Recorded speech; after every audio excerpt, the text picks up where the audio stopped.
Hi, everybody. It's Kristen with Hasta Cielo y Mas, and I am back. I'm back today mostly because I've been asked to make a update video or a check-in video by my very good friend Joni at Smilin' Shrinkin'. She has a tag going on right now. The struggle is real, and also victories, vices, and vulnerabilities.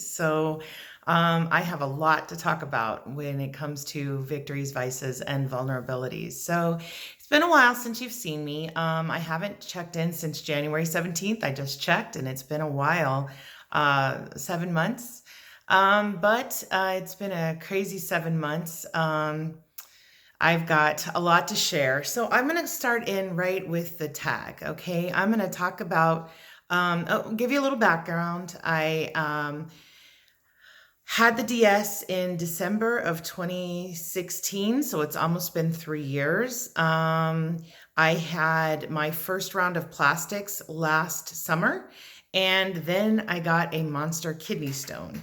There have been a lot of things, a lot of factors that have gone into what I'm going to be sharing today, but a lot of it has to do with my experience last summer with the kidney stone, not making excuses necessarily, but trying to understand how I got here. My high weight was probably approaching 500. I started this journey around 435-ish. And on the day of surgery, I was 371. I got down to as low as 250, I believe, but I think I saw it. I hovered mostly in the high 250s, high 250s, around 258 for quite a while, and never broke the 250 mark. I don't know that I had a true goal weight. Of course, who doesn't want to get into the 100s? But I kind of figured that 220-ish would be where I would land for my body shape, body size, and age and height, etc. And I was content with that. Obviously, I was fairly content with that to go ahead with upper body plastics at 250, 258.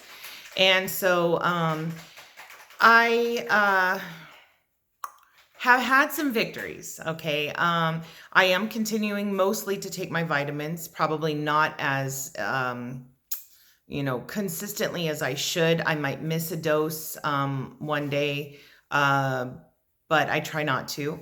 I have also definitely been very consistent at the gym. I now have some drivers. My children are driving, though we did have a couple accidents this summer, which was problematic and troubling. So, part of my issues, but we have gone to the gym quite frequently this summer. And I had been going at least at minimum 3 days a week, pretty much 4 to 5 times a week. And I've continued that through the summer. So I'm not exactly sure how that will continue with my kids in school, but pretty much I'm going Monday, Wednesday, Friday, though I'd love to go Monday through Friday in the mornings, as well as 1 to 3 times a week in the evenings. So that's a lot of working out. So even though I have had some regain, I haven't told you how much yet, but I have had some regain. I have continued to be consistent with exercise, and I feel pretty good. I really don't feel much of a difference. With the regain, I have had to wear some stretchier clothes because I no longer really fit into my 18 pants that are like maybe jean shorts or jeans. And so one of my vices might kind of flop between vices and victories and vulnerabilities. They're going to be there. But one of my vices has been that I avoid the scale. One of the main reasons I have avoided the scale is that at doctor's visits, I was seeing the scale increase. Of course, you're clothed, you're end of the day, middle of the day, you've eaten, etc. So you play those dumb games with yourself. But I knew that I was getting closer to 300. And I was scared to see that number. I had fear of going over 300. and I didn't want to. But then I finally decided I had to face my fears. And especially when I went to the doctor and I was over 300, like, okay, can't deny it anymore. It's just a number. If you don't get a hold of yourself, it's going to go over 350 and then go over 400. So, you got to make some changes. And so I had decided to have kind of a start date of yesterday, which was our children's back to school day. And so I did well yesterday. Another vice was that I had stopped tracking. I had definitely stopped tracking. Some of you may remember that I stopped tracking last September when I lost my streak of something like 1,000 days. When I was on my cruise to Alaska, it actually happened on the way back on a sea day when I just lost the streak. So that bummed me out. First, so stupid, but it bummed me out. And I just was like, good, I don't have to track anymore. I think I was at a place where I didn't really want to track anymore. And a lot of the reasons I didn't want to track anymore was because I had to make such dramatic diet changes when I developed the kidney stone. Remember, I had a monstrous kidney stone um, last summer of over 12 millimeters, which is really huge. You can really only pass a kidney stone when it's under 4 millimeters. So mine was like 3 times larger than what you're able to even pass. So it was troubling, it was trying, and it was distressing. And as I researched more, I realized that I developed this monster kidney stone as a side effect of my DS surgery. So when I had a kidney ultrasound about 4 or 5 months ago, I did not have any kidney stones building. So I have done a pretty good job this summer of avoiding the foods I'm not allowed to have, the high oxalate foods. But so a lot of foods on that list that I really like that I was able to eat on a keto diet, on a low carb diet. For example, I was able to have some nuts, and I can no longer have any nuts. I can have a few seeds, but not really much. I'm not able to have any tomato products at all, which I used to have pico de gallo salsa, spaghetti sauce, etc. Some, but minimally because of carbs, but I still had them. I'm not able to have any berries, which I was able to have some with my keto low carb diet. I'm not able to use almond flour. Coconut flour doesn't really substitute, so that's difficult. I'm not able to have spinach, and all of you know that's my favorite food. So it's been and no chocolate, so no chocolate shakes, no chocolate protein shakes, which I never drank vanilla protein shakes. I always drank coconut shakes, and so I've struggled. I really have struggled. The struggle is real, and I have kind of been in a bit of denial, not too much. I mean, when you've gained back 40 pounds, 45, 50 pounds, you kind of know that, okay, yeah, I'm gaining weight. I must be doing something that is preventing my DS from kicking in. I'm having potty issues, which, forgive the dog, guys. I'm having potty issues, which, is a result of carbs. My husband was out of work for several months, and we really had to go to a beans and rice type of diet where you are eating a lot of carbs and, buying the cheapest snacks and then I've had a lot of issues with my kids. I have two newly turned 18-year-olds, twins, and a 16-year-old. And they have had a lot of drama and angst over the past 6 or so months. There's been significant others in all three of their lives. There have been quite a bit of just trying times, if you will. Not to get into too much detail, but just it's been trying. And so, as a mom, as a new mom, because I'm an adoptive mom, I have really had a hard time dealing with all of these issues, and thus have turned to food, which is what I always do. I soothe eat. I mindlessly eat. I choose foods that aren't the healthiest, but in the instance taste the best and make me feel better. And that has been my pattern for years, and it has continued to be my pattern. One of my vices is cereal. Um, I was able to avoid cereal for a long time. I was able to make a keto granola, which kind of helped me because I really do have a very serious cereal issue.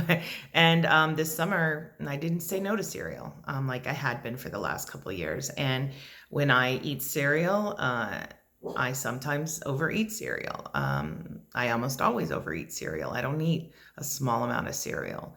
And if I do eat a small amount of cereal, I tend to go back for more because I really like cereal.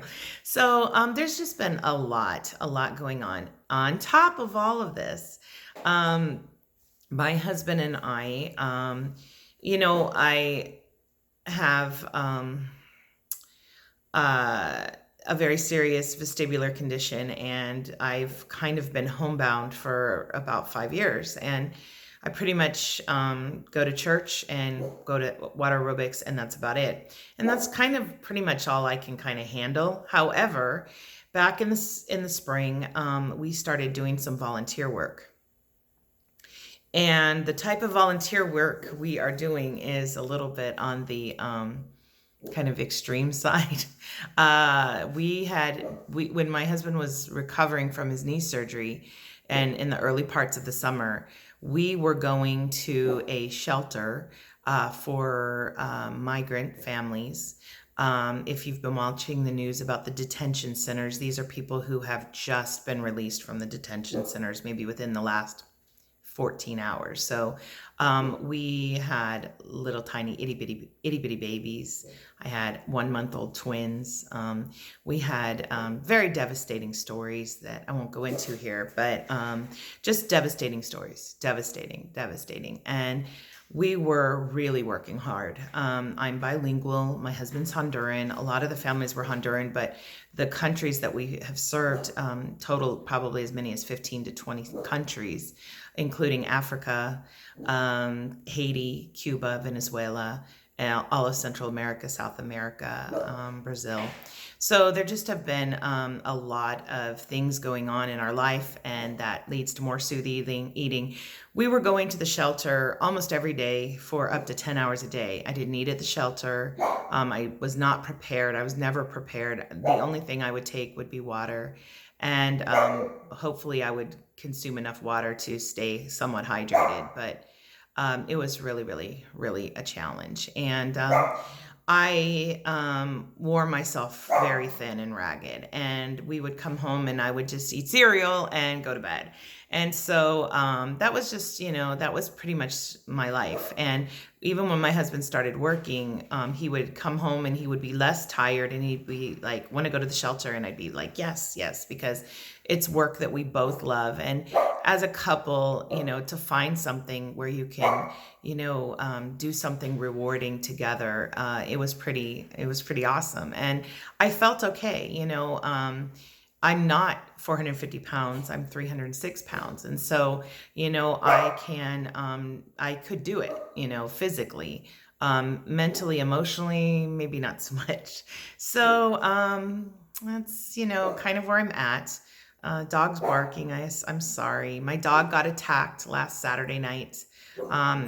She's in a cone and had to have 25 stitches, and just so much going on. So my victories are that I am taking my vitamins and I am exercising. My vices are cereal, not enough water, and just kind of being a little bit bitter about having to eat low oxalate and not really wanting to. Maybe that's a vulnerability.